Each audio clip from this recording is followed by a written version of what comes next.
Hello and welcome to When Grooms Get Engaged, the podcast about a guy's perspective to wedding planning from two guys that are currently trying to survive their own. I'm Steve. And I'm Chris, and each week we will talk about how we navigated a different part of the wedding planning journey, what we learned in the process, and what maybe we had wished we had done differently. So Steve, what are we talking about this week? Chris, this week we are talking about the 90-day checklist. This is that just baffling moment in the wedding planning process where you realize that you're actually double digits away from your wedding day. Everything gets real, and this is where you have to be extremely organized. So, Chris, that's what we're going to talk about this week. But before that, if you guys like this content, please like, subscribe, and share it. So anyway, with that out of the way, Chris, at this point, what should you for sure have already gotten done? At this point, the 90-day benchmark, it's crunch time. Like, this is when things start to definitely get real. So you're going to want to have, obviously, definitely your venue locked in, but now it's starting to get all of your vendors locked in, making sure that you have that photographer, the caterer, if it's separate from the venue, that church, if you're doing a church wedding, and your DJ or live entertainment band. So like, those are some of the key critical things to have set kind of in stone at this point in time. Yeah, I feel like for the photographer, maybe the DJ, probably, if you're getting married at like an off-peak time, like, I don't know, Thanksgiving, you probably could get away with doing your DJ at this point, but everything else, it should be locked in. Like, there should be no reason why your wedding's 90 days out and you don't have a venue yet. If you don't, you're in trouble. Unless you're starting the wedding planning journey at 3 months out. That's true. And then if that's the case, then bless you. Good luck to you. Another thing that, not for you as the groom, but your wife, future wife, her dress you should already have it at this point, right? Or it should be on the way. These things, I know, Chris, they recommend like at least 3 dress fittings starting like 3 months out, so you'll have one dress fitting, then you'll have another, and then you have a final dress fitting. So that takes time. So you should have that dress already there. Yeah, we've definitely alluded to it in a number of different episodes, but the wedding dress can take a long time and it has a very long lead time. So make sure you're tackling that and staying on top of that, because there are a number of different fittings, and it just takes time once you have those fittings for them to like tailor the wedding dress to your partner. So make sure you're doing that well in advance of the wedding, to make sure that everything is there on time. Yeah, because the last thing you want is to, be a wedding day and either A, you don't have your dress, or it doesn't fit right. Because if you don't do these fittings correctly, your dress might not even fit on you. A lot of times when women go to try these things on, pick a dress, they'll kind of use bobby pins to kind of put it in place, where they're going to tuck it in a little bit, where they're going to tailor it. And they need time to actually, sew the dress and put it together. So do not drag your feet on this. Support your future wife in any way she needs, because this part is definitely stressful. And just jumping the gun here a little bit, but it makes a lot of sense to talk about it now. This is also the time that you should obviously have been doing some research on your tux. So making sure that you've had those appointments and maybe have done your fitting and kind of have done your design at this point in time, because you're also going to run into a situation where it might take some time for that tux to be ready to go. And then you'll have to have another fitting to make sure that fits. And then you might have another final fitting to make sure that it fits, your new and improved body, after you've lost like maybe 20 pounds. Of course. And if you're curious on what the differences are between a tux and a suit, make sure to listen to our prior episode where we go through 45 minutes worth, which honestly, when I was mapping out this episode, I didn't realize there was that much to talk about, but here we are. There's a good amount of things to consider, that's for sure. All right. What are some other things that the guys out there should be keeping track of at this 90-day mark? Yeah, at this point, your wedding party should be set. You should know, if you are doing a wedding party, what guys are standing up there with you.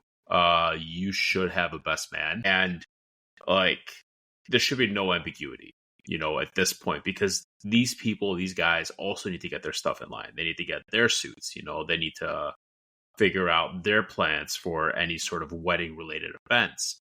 So, the wedding party should be set, but also the guest count should be approximately final at this point. You should know who you're going to be inviting Yeah. outside of, parents meddling. Yeah, that doesn't mean like having your RSVPs back or having your guest count to your caterer. You should have your like invite list at this point in time. Yeah, so these are things that should be done, right? So if you have these done, you're at a good spot to start thinking about the next things, which, Chris, since you have your guest count, what happens after the guest count? Now is the time for the invites. Now is the time to start looking at them, designing them, and you can get, there's a lot of options out there, right? You can do a custom design and kind of more elaborate design, or there's a lot of resources out there, and obviously a lot of the websites that we've plugged numerous times in our episodes, like the Knot, they have kind of like templates preset.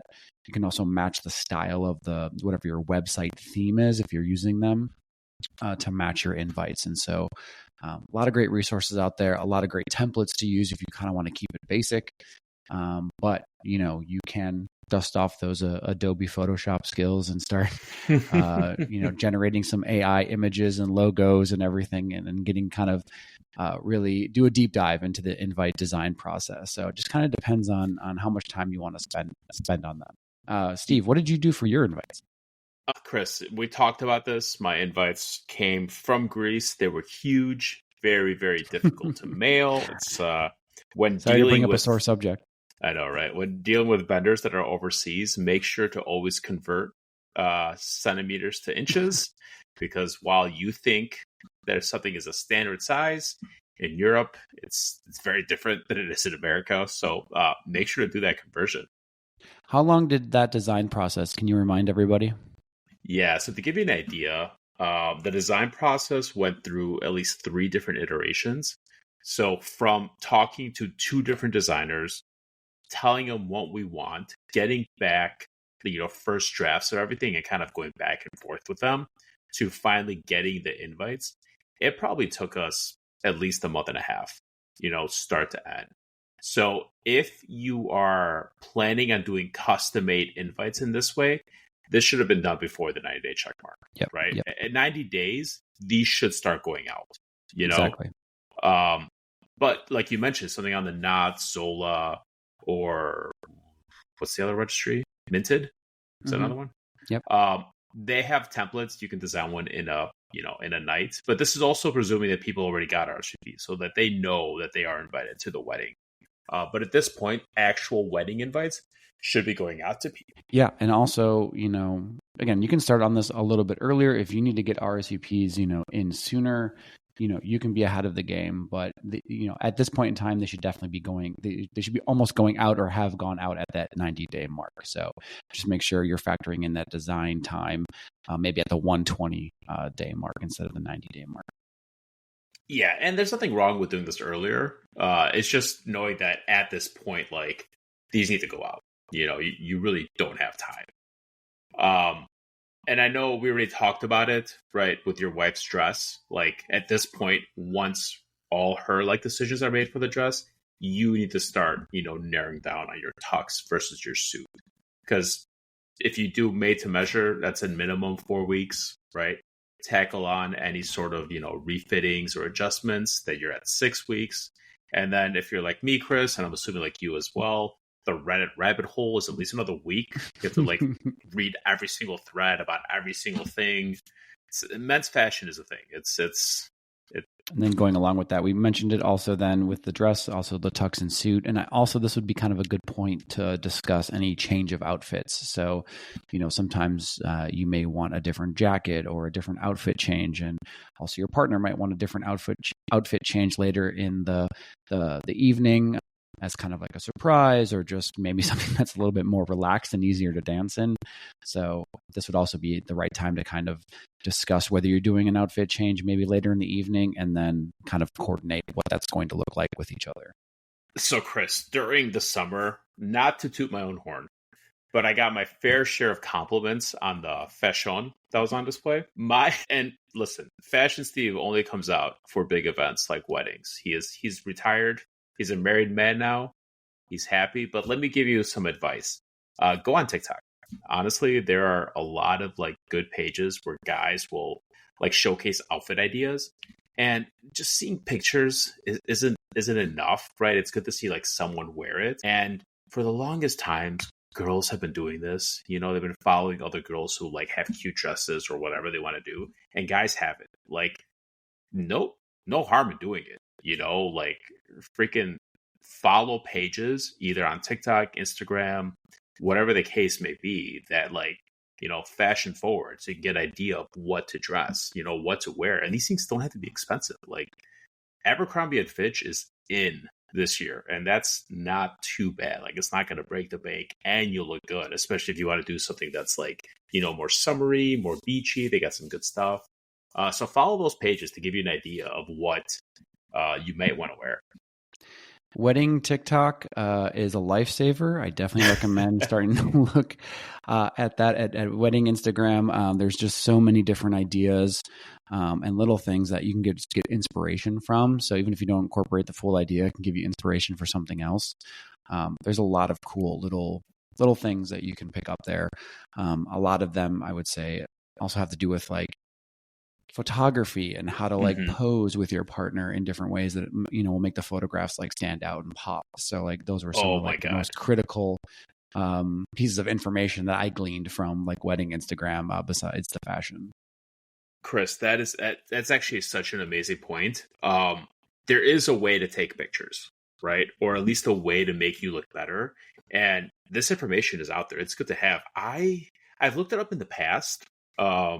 I should have kind of like looked it up again just to kind of refresh my mind. But there are tips and tricks to like, you know, elongate the neck so you don't have like a double chin, so you get like good light, like which side of your face looks better than others in pictures. So that definitely helps to look up. And I forgot where I read the stat, but apparently the biggest search engine in the world, it's not Google, you know, it's not Yahoo 10 years ago, it's YouTube. A lot of people make videos to kind of answer questions. So, you know, and that's transitioning over to TikTok. That's where everyone is. So these kind of things, don't just Google something. Look it up on YouTube. Look it up on TikTok. You'll find amazing information in like a 60, 90-second snippet that'll highlight everything visually. So like there's no ambiguity about it. Yeah, it definitely helps to have those visuals. And you know, I would say we probably took like 3 or 4 definite ideas from Instagram that we saw. You know, what we did actually was create you can create like an album or like a Booksmark tab, right, in Instagram that's like a shared one. So you and your partner can just like share Instagram ideas to like your wedding album within Instagram, so that you can like always refer to them later on and be like, hey, do you want to do this? Do you want to do that? Just quick, we did something similar. We followed our wedding planner and a lot of the people in Greece. Just small note about that. You will see a lot of cool things, and you may be tempted to do all of them. Just make sure it's in your budget before you always follow. Comes down to budget. It's always comes down to budget. But yeah, the other thing that you need to start thinking about, like ASAP, is your wedding band. Yep. Or any jewelry that you may or may not need. We haven't really talked about the wedding band, Chris, and it's important, but it's not as big of a thing as for the women. Like I personally, I just went into a store and I found one I liked and it worked for me. Chris, I think you actually ordered yours. How long did that take you to get? It was about 3 to 4 weeks for my particular ring. So there was definitely some lead time, you know, but it wasn't as much as the like engagement ring, because obviously you're dealing with like higher carat diamonds, and usually those are a little bit more elaborate. Men's wedding bands tend to be a little bit more simple just in general. So, you know, you can probably get it a little bit sooner, but I would say 3 to 4 weeks is what I ran into. What about you? Was it about that same time? Well, I just went to a store. I'm like, hey, I like that one. Tried it on. It fit my finger. Oh, I'm it fit perfectly already? Fit perfectly. It's like I only have so many rabbit holes I can go down before I just can't make a decision. You know, like I was already deep in the suit tux thing. And like I started looking for engagement rings, and there's just so much information. Again, like I've already done it once for my wife's engagement ring. I was like, do I really need this for mine as well? I couldn't tell you if like I care one way or another. So I just went to the store, found one that fit me, found one that looked nice, And I mean, I love it. Like, I don't regret it at all, but it wasn't like a huge thing for me. And I will say, like, there's probably a lot of guys out there who just want like a simple gold band, and that's cool. But take a look at what else is out there. There's a lot of like cool now, interesting designs that they have for like men's wedding bands. So take some pride and maybe stand out a little bit, and think outside just the simple yellow gold band. Yeah, there's definitely options. They're expanding it. Absolutely. And then you also are having the options for different kinds of metals. They have like indestructible ones, which I am hearing conflicting things on. They don't break apparently, but like people have had to use like pliers to get them off their finger, which sounds annoying. So there's a lot to research there. Don't leave this for the last minute. Otherwise, you're going to have to stuck just buying whatever's laying around. Yeah, have some pride in it and take a look at what's out there. I mean, again, if you go simple, cool, but just know that's what you want. Yeah. All right. What about gifts, Steve? What should people be working on also at this point? Actually, Chris, let's take a step back. You mentioned looking on Instagram and like TikTok for like inspiration. If you are wanting to do a choreographed dance, you should plan to give yourself, maybe like 10 weeks, 9 weeks total. Assuming you're doing like a class a week, you can like double it up to 2 classes a week, finish in 5 weeks. But usually choreographed dances will be sold like 8 to 10 week packages. So that's something you need to start doing. And also picking that song. My God. Okay, so the song will be its own episode, just songs in general. There are literally about 30 different song choices you have to make, which some are obvious and some are you would never think of it. Never think of it. Like, ever. You need a cake cutting song? Like, what? Yep, why? That one took me. Yep. But because, like, okay.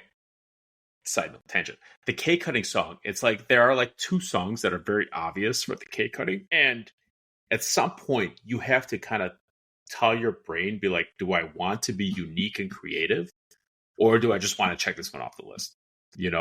And like for me, the cake cutting song is like one of the ones where I'm like, this is it's just a check mark. Do I need to be creative for this song? Like, I don't know. Like, there's so many songs to be creative for. But yes, get ready for the songs. I absolutely agree. It was more of a checkbox kind of thing. The cake cutting like tradition was never, I don't know, in high regard in my brain, right? So, again, I think we talked about it before, but they're like, oh, do you want like to get engraved and gold plated, cake cutting utensils to have at the wedding? I'm like, no, just give me whatever basic stuff you have. We're just cutting a cake here.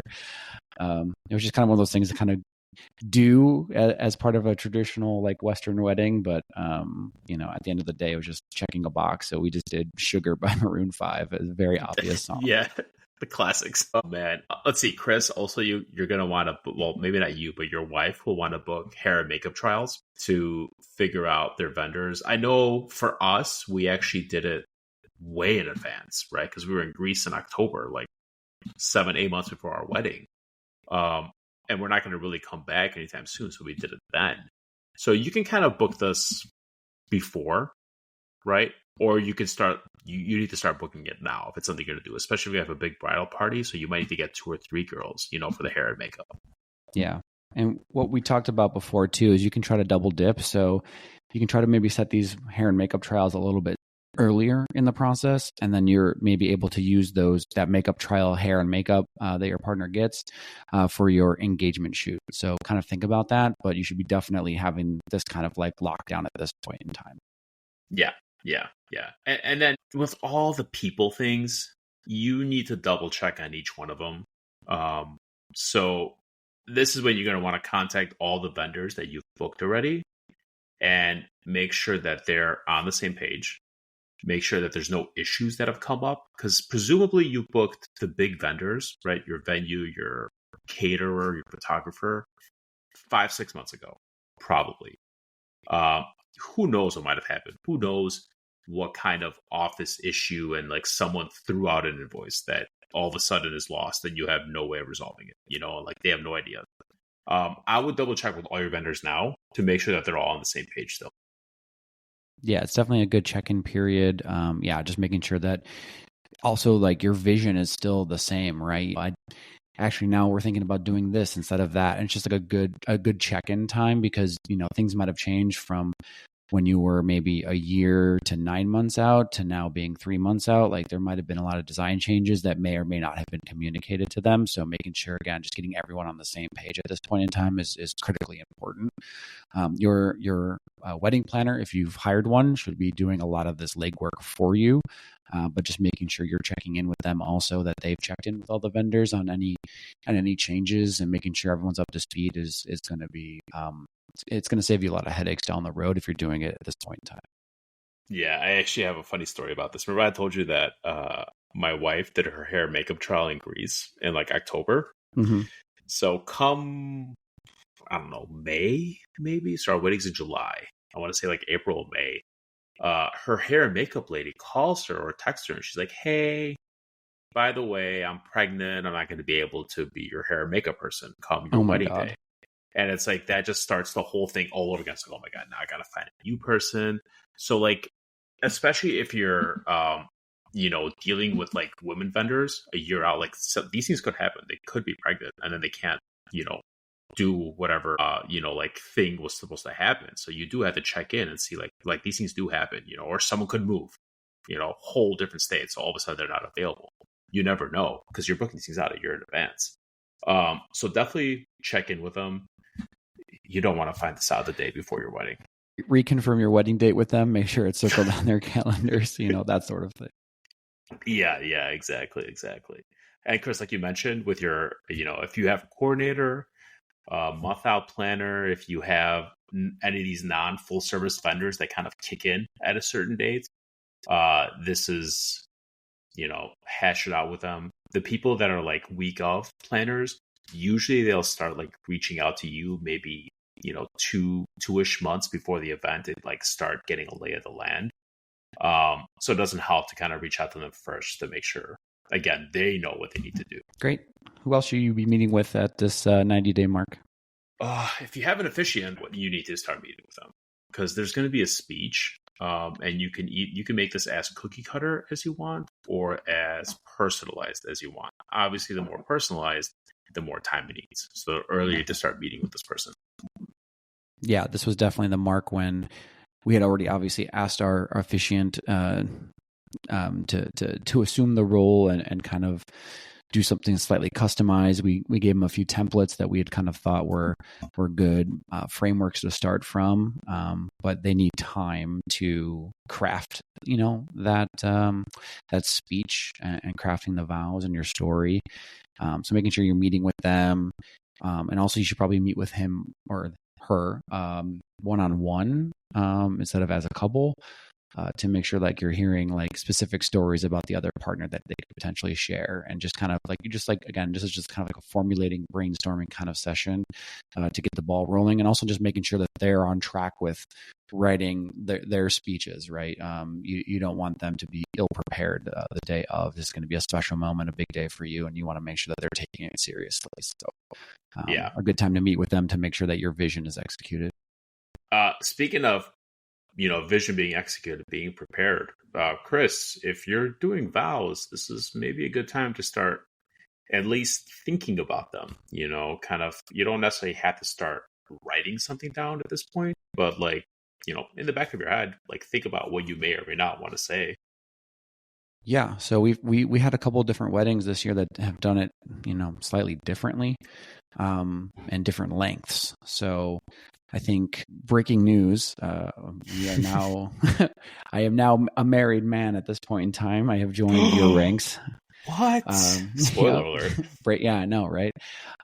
So when we did it, we kind of had the 2 or 3 minute mark in mind, and we probably went a little bit over that, but that's kind of where we both want it to be. And so we had that conversation. Obviously you don't want one person writing a 30-second vow and another person writing a 5-minute vow. So make sure you're having these conversations with your partner in advance so that you know kind of how much to write. A wedding that we recently went to kind of did an interesting thing. They wrote their vows together and said the same thing. So it was maybe a 30-second to 1 minute kind of vow speech, but it was the same thing that they both wrote together and said that, the same vows instead of like different vows. So that was kind of an interesting way to do it too. Chris, so that threw me off. I remember I was hearing Derek's, right? And then Teddy starts, I'm like, wait, is this the same vow? I was so confused. And I guess it kind of just goes back to that vows are for the couple, right? At the end of the day, you guys need to decide what works for you, what makes the most sense for you. There's no one size fits all on what a vow is. I know for us, we each wrote our own. The only thing we talked about is that it has to be about 3 minutes, you know? For our friends, the wedding this weekend, they wrote them together. That worked for them. And it's one of the things that, like, I don't know why. I just assumed that vows had to be the way I did them, you know? But, like, that's not the case at all. But that's something that you need to start thinking about. Talk to your fiance, future wife about it. Be like, hey, like, what are you thinking for this? Like, what's your mind at? Like, how do you want to do this thing? Because there's more to vows than just like some words, you know. Like, there's quite a bit. How long do you want to make them? What do you want to talk about? Are you sharing them in advance? Is it going to be a complete surprise? Are you doing a first reading? There's a lot of little things, little decisions to make for them. Yeah, and you brought up a good point there as well. Besides the vows, you should also start thinking about, you know, the wedding ceremony itself. Like, are there readings that you want to do, either of a religious nature or not? Who might be the people that you want to read those passages, right? So start thinking about that. And there's also like for like a non-religious ceremony, there's a lot of different, I forget the word for it now, but like kind of unification pieces that you can do. So like whether it's like combining like different colored sands together, or like planting a little tree into a pot together, like with soil from like both of your like hometowns. You know, there's like little things you can do like that during the ceremony, and it'd be like start looking on Instagram, start researching those things if you want to do them during your ceremony, so that you know what you want to do on the day of. Yeah, and it's not enough just to know what you want to do. You also then got to have conversations with the people that are going to be doing this. So if you want like your dad to give a speech, you gotta let him know. And in my case, you gotta chat GPT his speech for him. You know, so that definitely helps. That's actually an excellent point too. Like, don't assume people know that you want them to speak, right? Just like because it's by default, like your best man is likely to give a speech, have that conversation with him. And also like what you may or may not want included. Obviously, you should give them a lot of wiggle room here and there. They know you, but you know, have that conversation so they know what's expected and what their responsibilities are. Yeah. So let them know. I know for me, my best men are telling me different things. I remember these conversations very differently.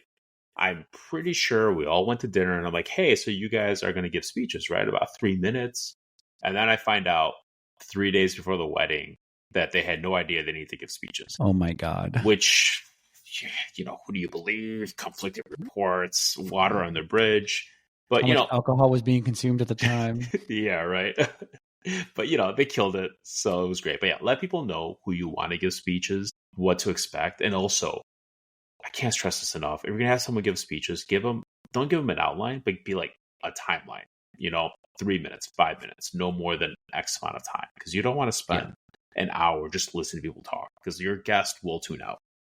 Yeah. And timeline's good as well, as like give them an expectation of when they might be speaking, because that just helps them prepare and be mentally prepared the day of. So might alleviate a little bit of stress of not knowing when exactly they're speaking. Are they first? Are they going after somebody else? You know, just kind of think about those logistics a little bit in the back of your brain at this point. You don't have to have them nailed down, but it's just some, you know, food for thought at this point. Yeah. And then with all the people involved at the wedding, parents, wedding party officiant, start thinking about any kind of gifts you may or may not want to give these people, depending on how close they are to you, how well you know them. Some of these things might be harder to track down than others, and you may want to, you know, do something grand, whatever the case may be. Like, it's not something you want to just kind of do the day before. So give yourself, you know, at least a couple months to get something good. Yeah, start thinking about it. I've never been one big onto like etching and engraving for a lot of different things, but certain things can be very cool. But just start thinking about that, because you don't want to be planning last minute and waiting for a last minute gift in the mail. Chris, I love my gift. Good. So Chris got me a Japanese knife that has my initials engraved on it. And my thing with engraving is most of the time I hate it Yes. because most of the items are crap. So Yes. like you get an engraved thing that you have to throw out because it's shit, you know? But this is a good knife that I'm actually going to use. I have it dedicated as my sushi or like any sort of Japanese cooking knife, you know? So whenever I'm doing anything Japanese related, that knife is coming out. I can't wait. It's so cool. And obviously, this is a guy's perspective. So, and going on a little bit of a tangent here, but there's a lot of different like personalization and like also like engagement gifts that you can get that also like just like speak to the engagement without saying like it could be like, oh, like wife to be on like on like cups and hats and stuff, and like that's kind of fun for a minute, but then it just like ends up once you get married, what are you going to do with that? Yeah, exactly. You're gonna store it somewhere for the rest of your life that you're never gonna see. Exactly. So just be smart about what you're getting personalized and what you're buying for. Yeah. Chris, is there anything else at this point that you need to start either have to have done or start doing? I think we connected on a lot of things. I think there's a lot of different things that you have to kind of think about.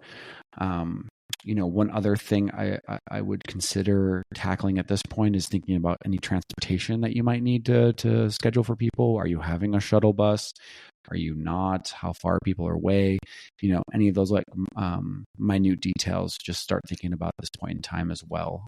Whether you need like shuttles, minivans, and how people are getting from point A to point B, or whether they're close enough and they can just Uber, So just that'd be like one last thing I would say to kind of think about. Yeah, that's definitely a good call. Because you will have to have transportation for at least something, whether that's just you and your wife, family, the wedding party. There will be some transportation that is needed. So yeah, definitely start reaching out for those things because again, none of these things are you can leave for the last minute. Essentially, right? They have to be done at some point in advance. And 90 days out, it gives you enough time to, not be forced to make the first choice and kind of still shop around a little bit. But you're getting to the point where you are kind of starting to cut into a hard deadline. Yeah, you're less than 100 days out, so you still have time to execute and get things done, but you don't have a lot of time, so you need to start acting. Man, when you open up like the Knot or Zola or whatever your wedding website's on, and you see that number, at least for me, go down from like under 100 to double digits, my first thought was, oh my, wow, our wedding is literally right around the corner. Yep. Because like when everything is like 100 plus days away, you feel like, it's fine. It's forever from now. I'm good. It's all the time in the world. And then all of a sudden, it's not. Nope. It's go time, baby. Ooh, go time. So yeah, guys, if you're at that 90-day mark, you have a lot of little decisions to make. You have a lot of things to verify that are happening, but you're almost there, light at the end of the tunnel. Just double check on some of these things so that everything is smooth sailing from then on. Exactly. The more you stay on top of it now, the easier it's going to be down the road and a lot less stressful. So just make sure you're staying on top of your tasks. Yeah, and you do not want stress on your wedding day at all. But Chris, awesome. With that, thanks for hanging out. Everyone, thanks for listening. And Chris, what are we going to talk about next week?